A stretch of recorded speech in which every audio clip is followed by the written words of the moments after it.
Good evening, everybody. Welcome back to the Blind Press YouTube channel.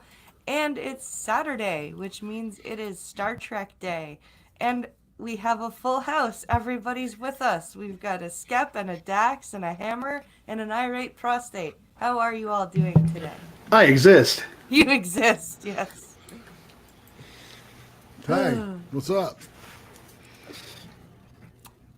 How is everybody doing? Yeah, I'm all right. Everyone else is quiet. That doesn't make me have any hope for us. Yeah, I'm amused.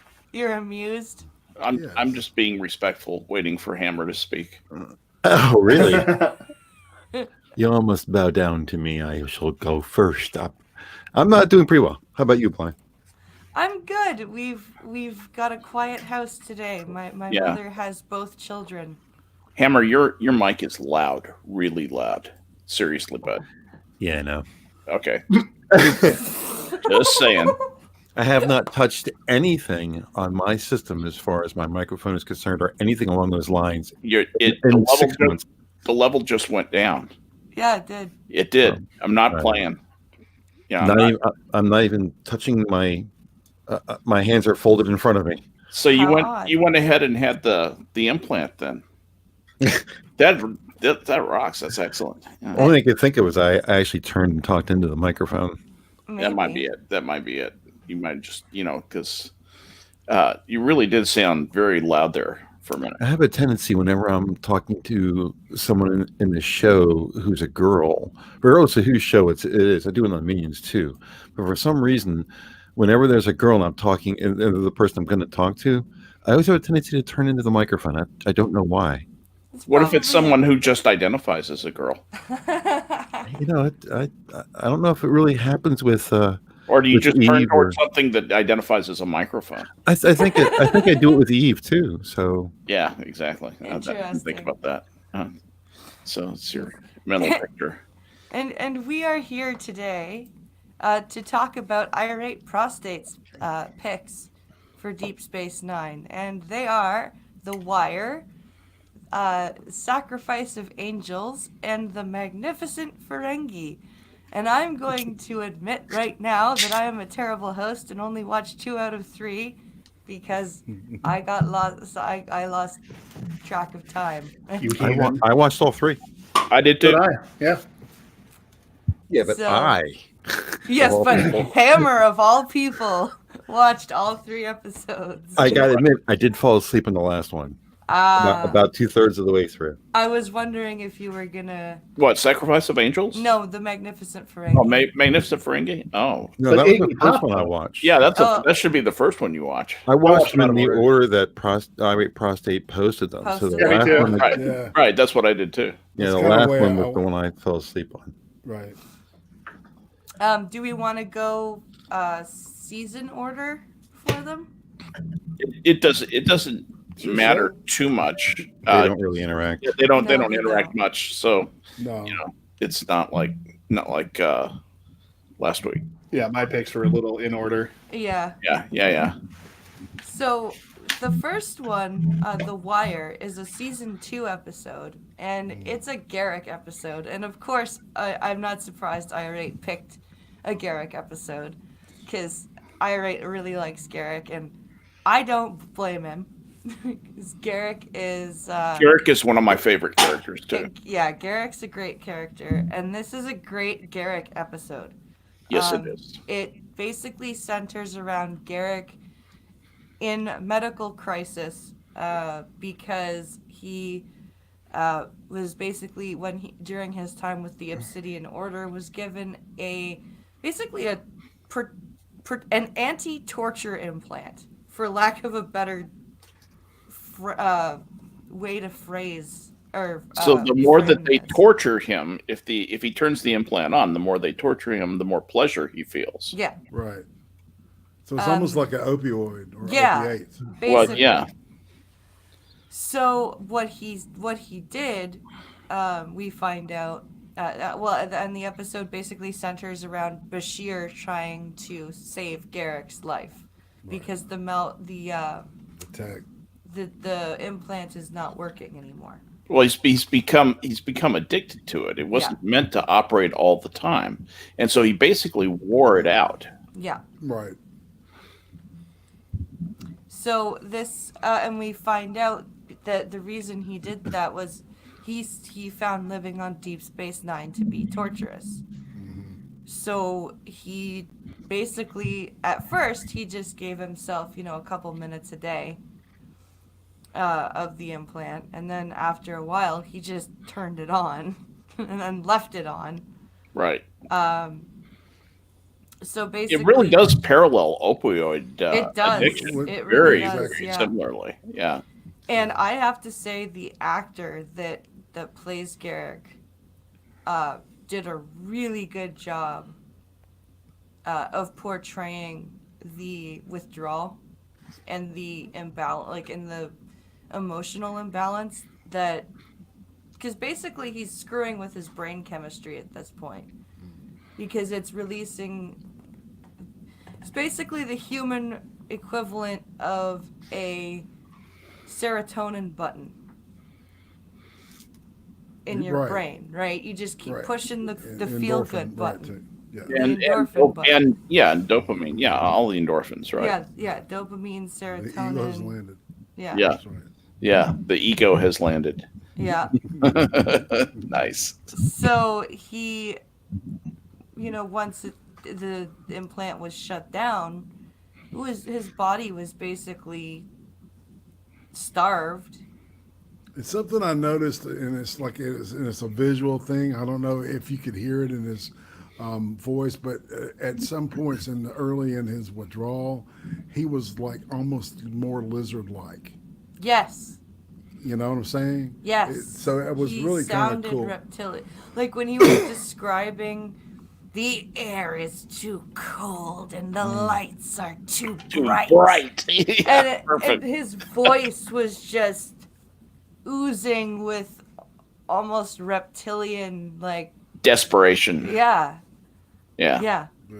Yeah, you could see the stress that he was under, and boy, all of the facade that he normally affects came off, and his, the real nastiness of, part of his personality, one facet of his personality came out. That's what I like about Garrick, is that he's a very multifaceted guy, and the guy who plays him did such a good job of transmitting to the audience the idea that this is a complicated guy. Yeah. He can enjoy a goofy little lunch break with Dr. Bashir and still be capable of destroying lives, and with a callous, cruel, combat decision, the next second.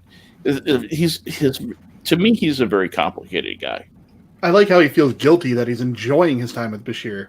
Yeah. There was just layers and layers to this. I thoroughly enjoyed that episode. And I will watch it again. I know. And the fact that he keeps this charade about his friend named Elim. Yes, that's his first name. See, and I remembered, I said, Elam, that's such a familiar name. And I said, holy shit, that's his name, isn't it? Yeah. And of course we found that out. Yeah, my friend Elam, he was like a brother to me, and that just tells you how much he values himself, right? Like, it's certainly a view into that. Yeah, absolutely is, absolutely. And then Bashir, he was actually for the time in the series, because I found Bashir very wooden in the first few seasons. Yeah. But in this episode, he really stepped out. Yeah. I totally agree with that. I did like his line, "Don't make me hurt you." Mm-hmm. Yeah. It's like, as if you could, you Right. pussy. Like, Yeah. come on. I don't want to have to hurt you. Come on, Julian. Seriously. That would have been. They almost could have written that. Have the Cardassian just start laughing. I was Seriously. waiting for Garrick to start laughing. I really was. Like, don't make me hurt you, Garrick. And I think had Garrick not seized at that point, Yes, they could have. he probably would have started laughing at Right. him. At least bitterly. Yeah. Yeah. Well, it would have been an interesting fight considering that he's an enhanced human. That's true, but Although, he's- did they write that already? Because remember, they didn't start bringing that up till later. So No, Yeah. they didn't bring that up for a bit, but That's actually a good point. When do we really become aware that he's enhanced? Season 5. I was thinking it was I at least think- season 3 or 4. That's really weird. I didn't know it was as late as season 5. I thought Yeah. it seems, I swear it was earlier than 5. Are you sure, Blaine? It might have been the first mention of it. Might have been season 3, but I don't think. I remember was. his parents; they were fun. Yeah, So- his parents. Yeah. But God, this episode is so good. Like everything about it just made me happy. Yeah. Because you never know what was if he was telling the truth or not, and that's the point. Yeah, exactly. It's like, sometimes it was like he wasn't sure he was telling the truth or not. Yeah. Right? I doubt he even You knows. know, he had told so many lies, right? And that's the liar's. Does anyone else like my favorite line of the entire episode? Comes at the very end when Julian's like, okay, I'm trying to figure out what stories you told me are the truth, and he goes, you know what's the truth, or he goes, I told you the truth, and he goes, well, you know, every story I told you was the truth, even the lies, especially the lies. Especially the Yes. lies. Exactly. It's Yeah. like the best line ever of the whole episode, and they I like end that on line too. that. Yeah, I like that. And I'm like, oh, that is a brilliant way to end That that. is Garrick to a T. That if you had to explain somebody's random person what Garrick was, that would be it. Yeah. Yep. Well, you know, I still have a phrase written on my whiteboard over here. Truth is an excuse for lack of imagination. You know, which is one of his. He says that in one of the episodes, which is great. Glorious. He is a fantastic character. He Maybe is my one- favorite character. Besides, no, you know what? He might actually be my favorite character. Man, I think I concur with that, man. The more I watch it, the more I like him, man, and Cisco. Yeah. You know, they're the just most powerfully, the most consistent, just excellent actors. Yeah. No, Elam is his first name. The Bajorans do the surname first and the first name last. Yeah, it's like Kira Nerys is, Kira's her surname. Yeah. Kira's her surname, Nerys is her first name. The Cardassians do it the way everyone else does. According to the Universal Translator. Yeah. I want one of those. A universal translator? Yeah. That would be awesome. And I love how Julian in this episode is so patient with it, because Garrick's like, I hate this place and I hate you, and he's like, I'm sorry you feel that way. Yeah, really. Sounds like a counselor or rehab. You know? He does. I'm sorry, Tommy, you feel that way, but I'm here for you. I'm here to help you. But it is one of Bashir's better acted episodes. And can I just do a doctor comparison at this point? Because Please.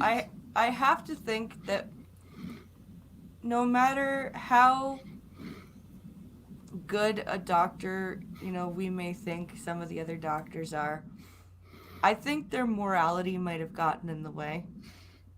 Because I find that sometimes, like Crusher, for example, or Doc. Bones. No, not Bones. Doc. Yeah. Yeah, the doctor. I think they kind of have a morality issue. Like Crusher did take care of the Romulan in the Right. episode where Geordi gets stuck on the planet, but for the most part, she does a lot of medicine by her heart and by her righteousness. Yeah, she's kind of an SJW type. And To Julian, be fair, they mostly are. Yeah. like Bashir, I think Bashir and Bones are the only two. Like Bones would grumble about what kind of person he was. He was a treating. cranky bastard, and I loved him. Yeah. But he He was the archetype of the old country doctor. Yeah, Yeah. he The old was. country doctor, Yeah. Like, he would bitch to Kirk about the horrible things that Garrick has done, right? But he'd treat him, Right. Yeah. right? And My oath that's, is to treat living creatures who are hurting or wounded or sick. yeah, That's what I do. I'm a doctor, not yeah. a philosopher. And Julian showed a lot of that because Garrick was almost trying to give him these stories as a way of getting Julian to get angry enough to fuck off. Yeah. Yeah. So that he'll let him die in peace, Yeah. basically. And Julian was just having none of it. He's like, yeah, that's nice. I am shocked that you've killed a bunch of people, but I'm still going to treat you. Yeah. He keeps saying, I'm sorry you feel that way. Yeah. Yeah. Yeah, he's just, like, you can tell me all the... And at one point he goes, I don't care what you did in the past right now. I'm trying to save you right, like, now. Yeah. But even when he expresses contempt for Dr. Bashir, Bashir just says, I'm sorry you feel that way. Yeah. Okay. Weapon neutralized. Achievement unlocked. Exactly. I thought that Bashir was... I thought the actor did a good job in this episode. What did you think about this, Hammer? I've always liked Garrick as him and Ducat have always been my favorite two Cardassians. I think they played Garrick a little too close to the chest for me. I understand he was a spy and no one's really supposed to know about him, but that doesn't mean the audience can't know. It's okay to be You think they were mysterious? Right. Yeah, it's okay to be mysterious from the crew in the show, but I think there should have been some kind of exposition to the people watching the show, to us, more about him. But I mean, writing has always been my issue with DS9 anyway, so that kind of falls in line. But I'll give you a little hint now. My picks are going to be more towards Ducat. I was hoping you'd say that. You seem like you would really go nice for that. I'm looking forward to your picks, actually. Yeah, Ducat, he's a character, a villain you love to hate. Oh, God, he was a marvelous villain. I absolutely love that character. His morality alone, and you know what? We're going to end up talking about Ducat too much. We are, because the next... I don't know if anyone's got any more to talk about for this one, but Sacrifice of Angels has a lot of Ducat Yes, it does. stuff to talk about. Oh, man. Yes, that poor show. So... I did want to say this is kind of like Garrick's origin episode. It is, Yeah. And he kind of tells why he's on the station, and he doesn't, or does he? Right? Yeah. And so that's it's a great snapshot of who he is, I think. So At least if you feel like you can trust it, that's the thing. exactly. But he's trying to teach you don't trust it. Exactly. Exactly. They question everything. Yep. I Yeah. like it. So then we move on to the Sacrifice of Angels, which... Some of the best battles ever. Oh, hell yeah. Fine space battles. You want Star Trek with, like, guns ablazing and... With Star Wars kind of action. Yeah. Yeah, Like, that's this what I is like. your episode. Yep. Graphics. It is a bit of a... Because it does start with a recap. So it looks like this is the station has been lost. And Ducat has taken the station again with Dumar, which we know about already. Dumar is the future leader of Cardassia. I like Dumar. I He do doesn't get too. enough credit. He really is fun. I agree. The actor, I yeah, agree. the actor was. I thought, yeah, he was. Especially in the last season. The dichotomy between him and Ducat is great. He's trying, as we're going to find out, he's basically trying to save Ducat from career suicide. He wants him to succeed. He does, yeah. He's probably his only friend. Yeah, he really is. Yeah. So we've got, and then we have, Rom. I guess in the recap we see that Rom has been charged with terrorism against the Dominion, I'm guessing for trying to take back the station. He was sabotaging it. Yeah, he was, and then, so this episode centers around Cisco and the fleet trying to get back to Deep Space Nine, stop the reinforcements from coming through the wormhole, Yeah. and the people left on Deep Space Nine, being Kira, Odo, Jake, Rom, Quark, and Lita, I believe. Yes. Are trying to stop the minefield from going off that the Cardassians have set up, and basically trying to deactivate the main computer. Well, the Cardassians didn't set up the minefield. They set up the minefield before they had to leave. Right. And they're trying to stop it from Yeah, they have to blow it up so that the reinforcements from the Gamma Quadrant can get through. So It's really cool. I love it. So we've got this really cool and really well balanced episode where you keep going back and forth between very tense battles where the Federation fleet is ridiculously outnumbered. And of course, the other thing I forgot to mention is we're still not sure whether the Klingons are going to actually come. Right. Because Step Worf in. was sent to basically convince Gowron to send some help. So they basically have to go in against the Dominion and the Cardassians alone and just hope that the Klingons will get there. And then we, switch back to Kira and them trying to, we're going to put a bomb on the main computer and shut the station's power down. And, Ducat and Dumar trying to figure out what to do with them. Should we arrest them? Should we, just the politics going on. It was a very interesting balance of space battle and drama, I think. Mm-hmm.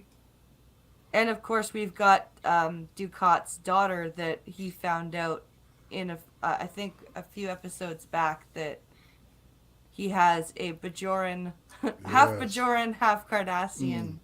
That's when the Amerasian thing, well, it's right after the Amerasian thing, which was all those Vietnamese, half Vietnamese, half, American kids that were being, so that was a kind of a thing about that. Yeah, it was a cool commentary on it all. Yeah. It was. Yeah. So we've we basically have throughout the battle scenes we've got the Defiant is taking heavy damage. Many ships around basically they're the only ship that breaks through the line of defenses. And they have a good amount of they don't have nearly as, I think they had 1,200 ships. The Dominion had something like 1,200 ships that they were going against, and I think they had half that. Yeah. Something like so. I really like the connection to war, like to the actual world wars that Deep Space Nine kept putting in, because then they had Bashir and O'Brien reciting the poem. Yeah. Good Charge poem. The Charge of the Light Brigade or whatever. Yeah. Yeah, that was from the Crimean War, right? Was it the Crimean War? I think so. I believe so. But just the connection. I was there. The connection to human war that they keep linking it to, I think it's very smart and not preachy at all. Yeah. Yeah, I don't like being preached to, and they did a good job of avoiding that. Agreed. I like Garrick's response to the poem. It's like, how does it end? And they're like, you don't want to You know. don't I wanna know. know. That was the perfect line. Yeah. I just love that. I actually laughed out loud. Yeah. Well, that's a funny. It's. I did too. I giggled. 'Cause I even said like. How does that poem end? You don't want to know. Well, and this was the first time I watched the episode, and I out loud with them. I was like, "You don't want to know." Yeah, exactly. Everybody dies. Very good. But and then we've got ZL helping Kira and everybody break out of the security office because Dumar and Ducat decide to arrest them and, for optics' sake, say that they are holding them for questioning. Well, Damar wanted to have Kira executed, but Yeah. Ducat's got such a hot thing for her that he can't do it. Yes. Yeah. Obviously, he's got a thing for Cardassian. I mean, for Bajorans. Yeah. Yeah. So And she's one of the few that he couldn't break. Yeah. Yeah. That's probably Which makes him even hotter. Well, that's Yeah. the thing. That was probably her appeal to Ducat. Yeah. Courage. It wasn't that she was Bajoran, because we all know how he feels about. He likes her because she can act. He likes he likes her because she resisted him. She resists the script. Call me daddy. No. Oh. Yeah.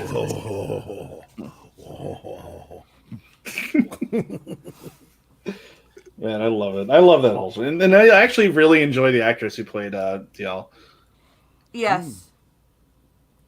And does anyone else, just to switch back to the battle scene, anyone else love how Cisco yells at the prophets? Yeah. He's just like, it's my life. What are you talking about? And then he's like, don't tell me you don't have interest in corporeal matters. You care about Bajor. The Cisco is belligerent. You're The Cisco's damn adversarial. right I'm belligerent. Yes. You're damn right I'm adversarial. He's just... He's trying to manipulate the game. Yeah. That was amazing. Cisco's just yelling at the prophets. I mean, he's right. He is. I think that's the best part, but their whole little thing where it's like, well, you're going to have to pay for your transgression of wanting to mess with it all, because we were ready to, well, I can't ruin that now. We haven't gotten to that, but suffice to say, your future is in jeopardy because of this now, so here's just some of the help you want. Yeah. So essentially what happens is Cisco convinces prophets to not shut down the wormhole, but to destroy all the ships that are in the wormhole, or at least make them disappear. Yes, they disappeared. And We never did they find out were- what happened to them, did we? Pretty sure they got yeeted. That's it. We never find out. When no one ever says this is what No. happened to them. Well, the other thing is that not only did the ships disappear, but just before the ships disappeared, the phaser banks got fixed, the forward shielding was repaired. Yeah, yeah. Where How the did the torpedo ship- bays how did- were full. How did the ship heal? How did that happen? You know, all of a sudden everything's okay. Well, it took them 5 Prophets. hours to get there. The prophets are magical. Yeah, evidently. So, and speaking of magic, that was when the reinforcement ships just vanished in the waves of energy or whatever those things were that Yeah. happened. Do we know where they went? What happened to them? No, you don't get told that. You just get this kind of cryptic thing from Cisco. I have a feeling they won't be coming back, and that did not make me happy. That was one bone I had to pick with this. I wanted to know where the hell those ships went. I want to know if all those people were destroyed by the prophets or if they were just, put back in, some other part of the Cardassian, if they were sent to their home ports or if they were some, I want to know what happened to them. And I think they should have detailed that out a little bit. Yeah. So I didn't have much. I don't have much complaint about this. I thought it was a good episode.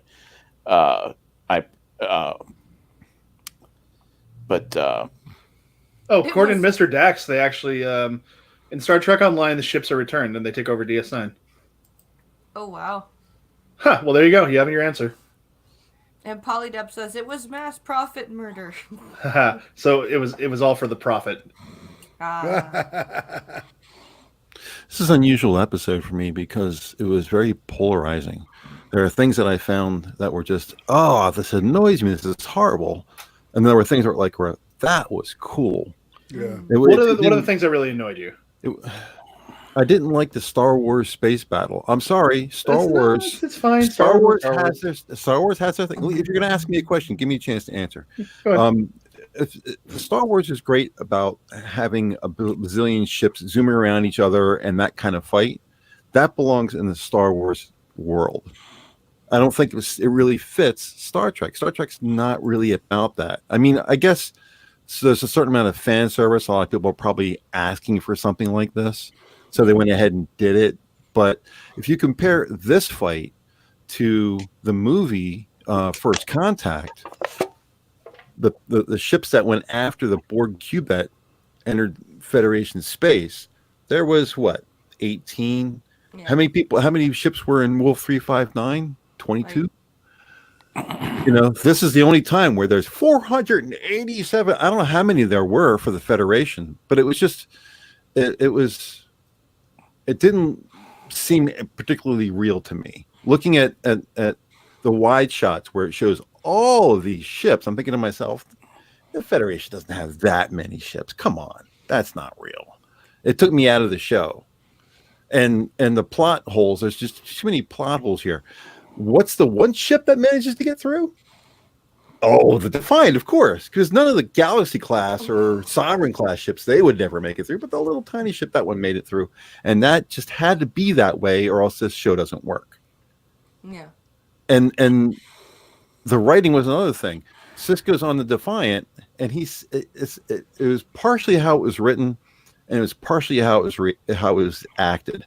But the hole opens up, and Sisko says, and it's what was written and how he says it. This is how he says it. Dax, can you get us through? Yeah. I was like, what? That's not how a captain of it. I mean, any other captain from any other ship that we ever see would never talk like that. It's a little movie phone. Yeah, I was like, ooh. I see what you mean. Those are the things that bothered me. Yeah. The thing that I liked was they get to DS9 just as all the mines blow up. I did not expect that. Yeah. I was like, they're going to get there in time, and they're going to stop it, and everybody's going to be happy. And they get there, and it's blown up. I'm like, well, wait a minute now. I was happy to see the mines blow up, too. I was like, this made it much more interesting. Yes. That was like really cool. I was like, oh, wow. So they didn't just march in and save the day, and everybody's happy, and end of episode numbers this. And we go on to episode number that next. You know, it's like, it wasn't cookie cutter. It surprised me. I like that. That was nice. Yeah. So there you go. Some good and some bad. Yep. All right. Polydub says, hey, the Defiant is a super tough little ship. Little. Was able to poke through because it was heavily armored. Sorry, I was being Worf there for a second. That you were. It makes sense. Plus the Defiant rocks, says Polydub. It does. The Defiant is a cool ship. It was just a little too convenient for me. I would like to have the Defiant as like a little space runabout. I think that would be great.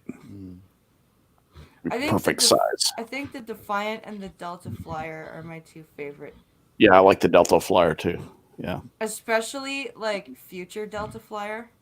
Yeah. With the ablative hull armor and the Borg weapons. Right, the Borg weapons is very important. That is like the best Delta Flyer ever. There's something that bothered me about Voyager and DS9 in comparison to their ships is that here you have a Voyager ship that was designed to be used in the Badlands against the Cardassians, and it ends up fighting the Borg. Then you have the Defiant, which is designed to fight the Borg, and what's it doing? Fighting Cardassians. It's like, guys. So, it's called versatility. Yeah. Voiceable. Very, very voiceable. It just it just kind of annoys me, but makes me smile at the same time. Yeah. It's like they must have done that on purpose. Yeah. Or, Someone must have been thinking, well, let's fuck with the fans a little bit. I bit of irony. got really annoyed because I'm actually more annoyed with a person who I'm not friends with anymore, because they told me, and they can't see either. They told me Ducat killed ZL, and he totally didn't. No. And it's totally obvious that he didn't. Well, And no, it's totally existentially obvious. maybe, because it gets her to admit to her wrongdoing, so the other guy can hear her and kill her. Yeah, but So in a way, he felt was precipitated. He was like, he did not kill ZL, and you could hear Dumar. Like, I did not watch this with Pincalo, right? I watched this by myself, and you can clearly hear Dumar's voice, which is clearly different from Ducat's voice. For sure. Before the weapon is fired. he appears out of nowhere, kills her, and then runs away. And I'm You sitting heard there her. going, She's a traitor. and I'm Yeah. sitting there going, how the hell could you possibly think Ducat killed ZL, you moron? Yeah. that's what I was. But that's a personal thing. Yeah, like I said, I guess in a way, because the guy gets her talking and gets her to admit to it, and Dumar happens to hear it. So in a way, it's, well, if he would just not prodded her, she never would have said it, and then she never would have got shot. But I'll tell you one thing: for as distant as I am to DS9, it hurt to see his reaction when she got shot. I was like, oh man, that's tough. That's tough, because he just lost it. He was genuinely like, Oh man, like that is the reaction So you would well acted. expect a father Yes, to have. yes, I agree. Very well Like, acted. he's talking to his dead father, his daughter's dead body, like everything is perfectly fine. Like, That's it is that man. That's what totally a happens too. reaction that you would have as a father. We're not supposed to bury our children. No, you'd be like, no, everything's fine. I'm just gonna keep talking. You know, our children are supposed to bury us, preferably with a sigh of relief. Finally, that's over. Yeah, that's what my kids are going to be. They're going to be, thank God, the old fool is gone. yeah, I don't get what Damar was doing. He shot he killed his boss's daughter. Like What I are you said, it was to thinking, protect dude? It's to protect his career. He was throwing it all away because once somebody finds out that your traitor daughter caused the greatest loss that they've encountered thus far, he'd be the one in trouble. Yeah. Yeah, Polydub is saying, considering how really developed and cool they make Dumar in later seasons, I have a hard time getting over him blasting her like that, a stain on his character, if you will. Yeah. Yeah, you know, That's a good point. I hear what you're saying. It makes him a good Cardassian, though, I think. It does. Yeah, it makes him more A complicated, dutiful. which I always like. Well, yeah, you're right. Yeah, dutiful. It's like a cross between, when they were talking about the Nabarantane thing. Yeah. Yeah, it was like almost like they were talking about J. Edgar Hoover's, the way he ran. So I can see the military, kind of being an analog for the Soviet, in a way. I don't know. Yeah. I always saw Cardassians as failed Romulans. They have the same idea of must be loyal to the state. We're military. We're gonna die for our duty, kind of thing. Yeah. Except that they toss that out at I wouldn't say at will, but they toss it out in times where it's a little inconvenient. Sometimes it seems like they just don't stick to it as hard as the Romulans do. I could see that. Yeah, the Cardassians feel more corrupt. The Romulans are more pure. Yes, that's a good way of putting it. That's really what I meant. Yeah, The Romulans, you can count on a Romulan to do a Romulan thing, but you can't count on a Cardassian to do. Cardassian will cut another Cardassian's throat to get ahead in the hierarchy race. Yeah. So you don't really know what they're going to do. Whereas Romulan's more predictable. Yep, Yeah. I agree. So I agree with you too. I think that's a great way to describe that. I fell asleep in this next episode though, so I don't remember the all of it. Magnificent Ferengi. And Wasn't the Ferengi one the first one in the orders? No, the Wire was the first one we talked about. All right. Wire was the one I fell asleep at, I think. The Magnificent Ferengi, I didn't get a chance to watch the episodes until today, and I got 2 out of 3 of them watched, and then I was like, shit, it's 4:40. I don't have time to watch 45 minutes worth of Star Trek in 20 minutes. Time to get Memory Alpha and get the synopsis, get the Spark Notes. So this one is about Moogie being kidnapped by the Dominion, and the Grand Nagus Zek, who has fallen in love with Moogie, much to Quark's displeasure and dismay. And Rom's too. And Rom is a little more. He's a little more lenient about it because he loves his Moogie. Yeah, he loves his Moogie. Anything makes her happy. So, as long as Moogie's happy, Rom is happy. Yeah. And this episode is about Quark being basically ordered by Zek to go and negotiate for her release. Save Moogie. Save Moogie. Yes. And so Quark has to build the Fellowship of the Ring to go on the quest To save Moogie. to save Moogie. And and he goes recruiting people all the way through. Now we have 2. Holds up 2 fingers, 3 fingers as one by one these massively flawed Ferengi. I don't think you could be a Ferengi and not be massively flawed. Join this corrupt little fellowship. A psychopathic weapons dealer and a liquidator, basically an assassin, and. Although I did like the scene where the assassin says, well, I'll just take my ship and go home. It's the one thing they need is a ship. Yeah. Finally, who is it who twigs to the idea? Hey, we need a ship. Yeah, the liquidator Brunt had the ship. Brunt. I was gonna ask if Brunt was it's involved. Brunt's ship, but who was the member of the plot? Who said, "Hey, wait," because he was going to not join it, and It sounds like something Rom would say. Yeah, I think it might have been Rom. Yeah, one of them was I Jeffrey thought it Combs. was his cousin. Oh, Liquidator Brunt is Jeffrey Combs. He's so good as him. Yeah. But anyway. That totally sounds like something Rom would say. Hey, we need a ship. Yeah, that's it. I think it actually was Rom, because Quark wasn't going to have anything to do with him. No. Liquidators are the scum of the earth, or the scum of the universe. I'm not going to have anything to do with you. Fine, I'll just take my ship and go home. I go, hey, wait a minute. No, the assassin throws a knife next to him and is like, oh, you have a ship, huh? Oh, that's what it is. That's right. That's right. Yes. I watched the episode. Well, I watched it too. I was trying to remember how that happened. I just I love this episode. It's so much fun.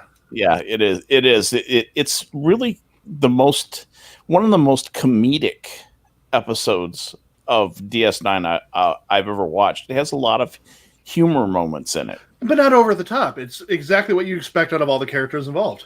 Oh yeah.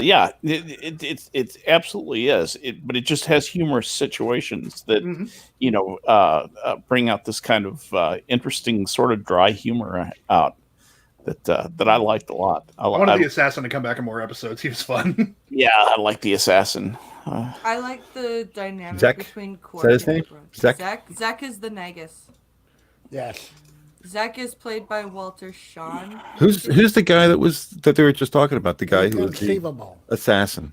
Brunt. Brunt is the Brunt's random guy that the Quark knew. liquidator. Yeah, but I mean, who's the actor? I don't know. I'll look it up. Jeffrey Combs? Jeffrey No. Combs No. is Brunt. They're talking about the assassin who threw the knife. Right. Cast list. Yeah, Wallace Shawn is the inconceivable guy. Wallace Shawn, that's it. And Yeah, he's Duck Dog got it in chat. He's funny. He's. I like him at I pretty can much. clearly not choose the anything. wine in front of me. Yes. I think Lek, which would have been Hamilton Camp. Lek. Like. That's the guy. Pretty sure, because then there was also Josh Pice as Gyla or something. I like the interesting naming trends you find in Star Trek races. Mhm. Like male Ferengis all seem to have a hard k at the end of their name. Like Most Rom? of them except for Rom. But you have Nog. They're all one syllable. I'll give them You that. have Nog, Quark, Quark, Ra, no, yeah, Zek, Zach, yeah. Lek. Or they have hard consonants at the end, and they're one syllable. You got like Brunt, like it's or Quark's father Keldar. It's hard consonants. Always end Ferengi names. I've noticed. Yep. It's just an interesting little. So obviously they get Moogie back. Because she appears in other episodes. Yes. Yeah. They end up rescuing her, and they basically con the Wayun. Oh, the Vorta, yeah. Yeah, and into sending everybody except the two guards who are guarding her off the abandoned station, and of course there's when they realize that the plotters have accidentally killed their own hostage and are animating him with a neural stimulator of some kind. And so it's walking like a zombie in the hostage That's exchange, funny. which is hilarious. Yeah, that's great. And they, so They ended the episode with him you realize- continually walking into the wall. It was hilarious. yeah, so they end up drawing on the Ferengi, and the Ferengi just up and shoot the guards. They just kill everybody except for Wayun or No, whatever. Gelgrin or whatever his name is. Yeah, and they take him Yelgren. prisoner as Yelgren. as a present for Starfleet. Which I think is great, because, I mean, them getting a hold of Kivon, which was the other Vorta, was basically a "we owed you one" by Kira, which was Right. really cool. It was a cool callback. So, And Kivon was the Iggy Pop one, right? no, Yelgren was Iggy Pop. Yelgren, yeah. Yelgren. Christopher Shea was Kivon. If you close your eyes and listen to him, he reminds me of the guy who played Agent Smith from The Matrix. He Huh. does kind of sound like him. Sound Elrond. similar. Elrond. Iggy Pop or the other guy? Really? The other guy. The other guy. Yeah, just close your eyes and listen to his voice. He has that same kind of, well, Mr. Anderson, he has that same kind of draw and that slow pace and stuff like that, and the deep voice. It cannot be destroyed by any craft. Yeah. Yeah. To the point where I looked it up, I was like, "Is that the same guy?" It's interesting. I love Kivon's last words. I hate Ferengi. Yes. I like how Ishka is actually getting Yelgren to get on ball with investment portfolios and stuff. He's like, "This is fascinating. And I love to talk about it, but they don't show up. I'm going to kill you." Yeah. I was able to watch this episode. I know it's a Ferengi episode, and you know how I feel about the Ferengi, but I was able to watch this episode and enjoy it all the way through. I love the Ferengi. They are I funny. hate the Ferengi. I know. I have not been a fan of the Ferengi much, because actually that was one thing that kind of tired me out. After I was finished watching these episodes, I was tired of Ferengi. I wanted some non-Ferengi stuff. I had plenty of Ferengi. I'm done with Ferengi for a little while. They are short dose loves of mine. I cannot stand watching all their episodes back to back, Yeah. but when they're on once in a while, they're awesome. Yeah. Like, if they one would have of- kept the Ferengi the same as when they introduced him in TNG, yeah, Tough guys. that would have been great Ferengi. I would be able to live with them fine. But they turned them into these tribbles basically, and I was like, Well, they're not tribbles. They're just goofballs. no, Tribbles are kind of fun because they're, they look so wonderful and yet they're absolutely deadly to a space station. right. Or That's kind of how I saw the Ferengi is. They're Ferengi aren't short, really. short and silly and stupid, but they could wield a phaser. Yeah. Okay. I You see know, what you're saying. same kind of idea. So But they're such slaves to the almighty Latinum.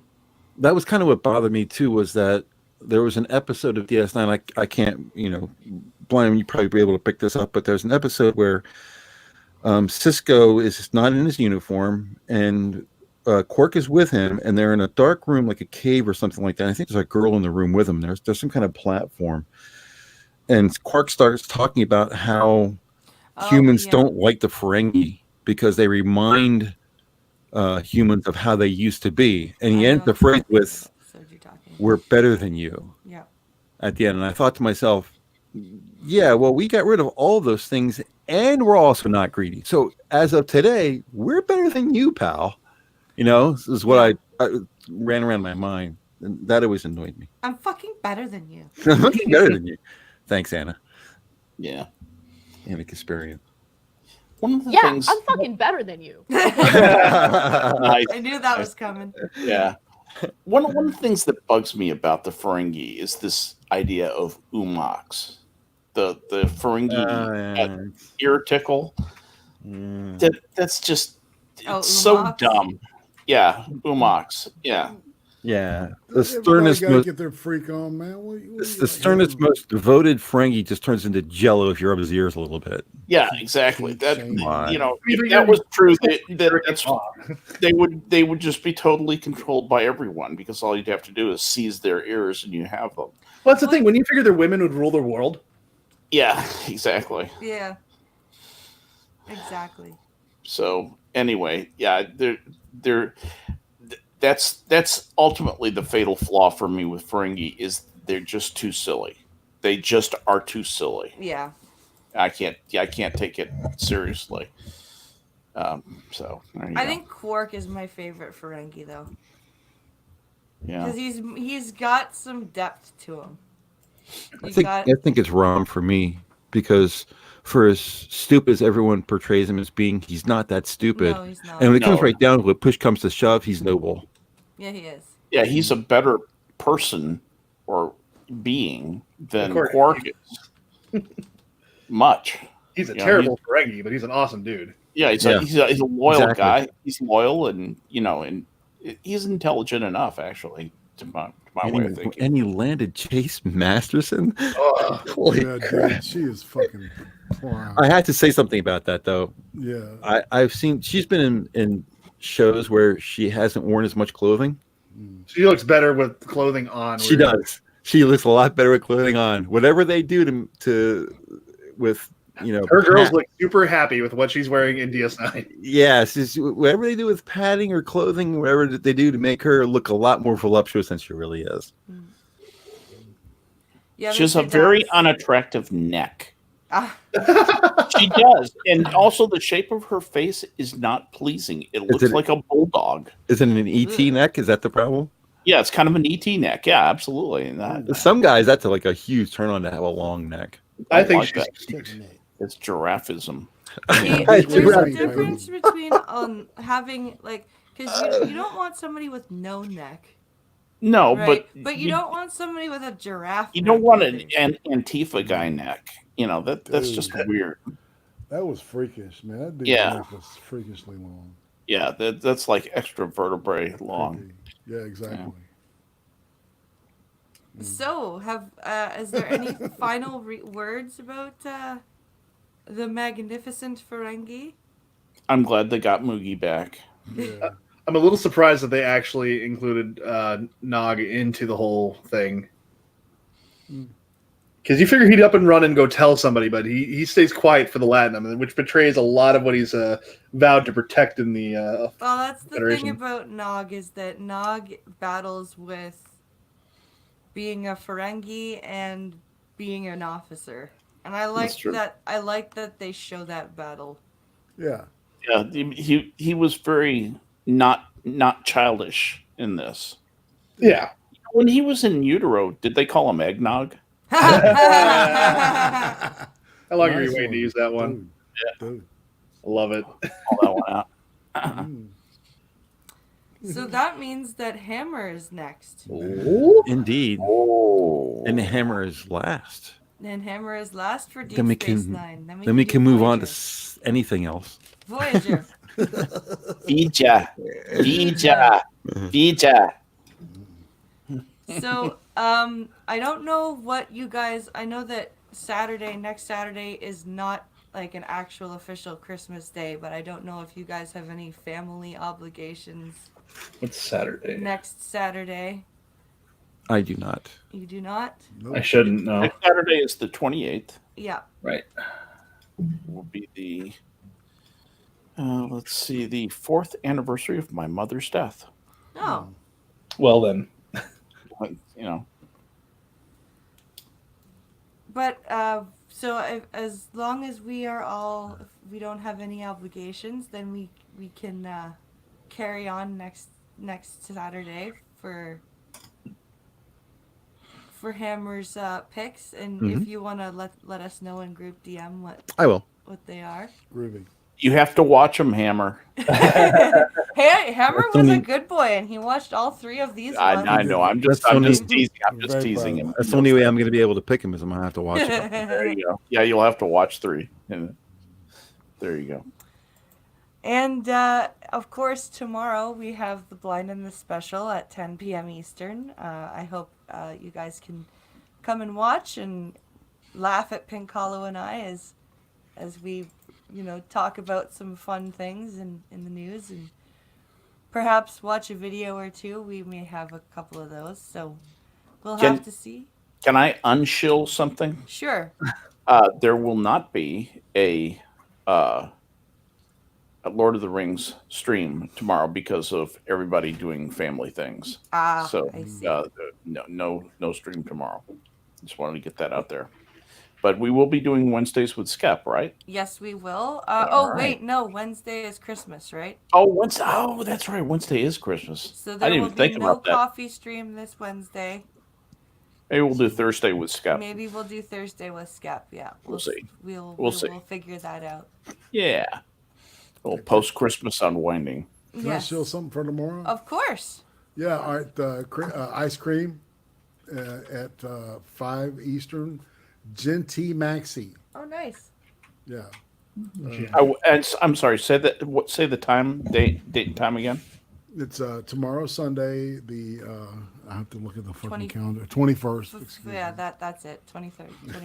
Something- 22nd. 22nd, actually, 22nd. if you want to use the number. Okay, Yeah, the be 22nd. And what time is it? 5 Eastern, 4 Central, and Okay. 2 Pacific.